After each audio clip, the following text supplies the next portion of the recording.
વર્ણિવેશ રમણીય દર્શનમ મંદહાસ રુચિરાનંબુજમ પૂજિતમ સુરનરોત્તમેર્મુદા ધર્મનંદન મહમે ચિંતય. બોલો હરિકૃષ્ણ મહારાજની જય જયકાર. બરાબર નો થાય. બોલો લક્ષ્મી નારાયણ દેવની.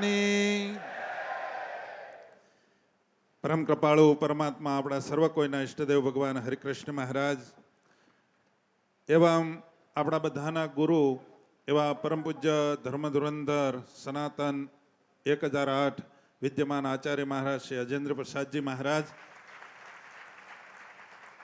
એવં ભાવિ આચાર્ય મહારાજ લાલજી મહારાજ શ્રી નુગેન્દ્ર પ્રસાદજી મહારાજ, પુષ્પેન્દ્ર પ્રસાદજી મહારાજ, યજ્ઞેન્દ્ર પ્રસાદજી મહારાજ, દિગ્વેન્દ્ર પ્રસાદજી મહારાજ અને એસપી સ્વામી, ઘનશ્યામ સ્વામી, કેપી સ્વામી આદિ સંતો, શ્રીજીના લાડીલા સર્વે ભક્તજનો.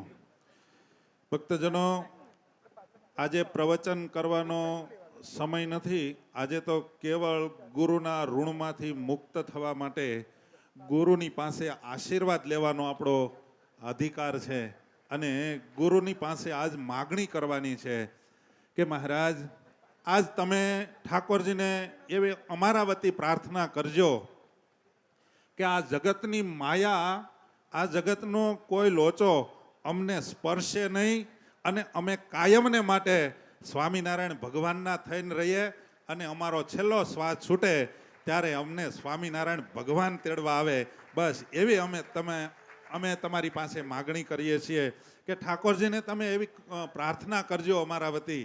કારણ કે જો કે માગણી આપણે હરિકૃષ્ણ મહારાજ પાસે માગણી કરવી એના કરતાંય પરમ પૂજ્ય આચાર્ય મહારાજ છે ને એ જ ભગવાનનું સ્વરૂપ છે, એની પાસે જ માગણી કરીએ આપણે. મહારાજ કે વડતાલની અંદર લક્ષ્મીનારાયણ દેવ, ધોલેરાની અંદર મદન મોહનજી મહારાજ, જુનાગઢની અંદર રાધારમણ દેવ, ગઢપુરની અંદર ગોપીનાથજી મહારાજ. એનું બીજું સ્વરૂપ તમારે જોવું હોય તો વડતાલની અંદર રઘુવીરવાડીની અંદર ધર્મકુળ પરમ પૂજ્ય ધર્મધુરંધર 1008 આચાર્ય મહારાજ શ્રી અજેન્દ્ર પ્રસાદજી મહારાજ એમનું એ અપર સ્વરૂપ છે.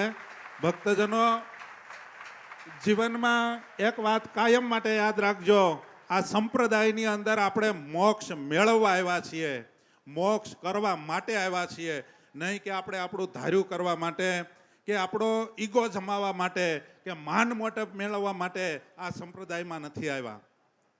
સ્વામિનારાયણ ભગવાને આ સંપ્રદાયની સ્થાપના એટલા માટે કરી છે કે જેટલા સ્વામિનારાયણ ભગવાન કે મારા આશરે આવે, મારો થાય, એને ભવાટવીની બંધનમાંથી મુક્ત કરી અક્ષરધામનો મુક્ત બનાવવો છે. આ પણ લઈને સ્વામિનારાયણ ભગવાન આવ્યા છે. ભક્તજનો, શાસ્ત્રની અંદર ગુરુનો મહિમા અઢળક છે. આજ ભગવાનના ગુણગાન ગાઈએ. શાસ્ત્રમાં તો એવું લખ્યું છે, હરેક જગ્યાએ હરેક મંદિરની અંદર ભગવાનના ગુણાનુવાદ ગવાતા જોડે જો ગુરુના ગુણાનુવાદ ન ગવાય તો ત્યાંથી ઠાકોરજી નારાજ થાય છે. ભક્તજનો, ગુરુનો મહિમા એટલે આપણા માટે હકીકતમાં ભગવાન કૃષ્ણ ભગવાન ભાગવતની અંદર એવું લખે છે કે આ જગતના જીવાત્માને કલયુગી વાતાવરણ સ્પર્શ ન કરે, કોઈ અધઃપતનને માર્ગે ચડાવી ન દે. એટલા માટે સ્વામિનારાયણ ભગવાન કહે કે આ ધરતી ઉપર ભગવાન કૃષ્ણ પણ ભાગવતમાં બોલ્યા છે કે આ ધરતી ઉપર આચાર્યના રૂપમાં હું તમારું રક્ષણ કરવા માટે વિચરણ કરું છું. માટે ભક્તજનો, પુરુષોત્તમ પ્રકાશ, ધર્માખ્યાન આદિ ગ્રંથોની અંદર જે ગુરુનો મહિમા બતાવ્યો છે એને આપણે જીવનમાં ઉતારીએ, ગુરુ કહે એમ કરીએ. ગુરુને આપણે કોઈ દિવસ એવું ન કરીએ કે ગુરુને આપણી આગળ લાચાર થવું પડે.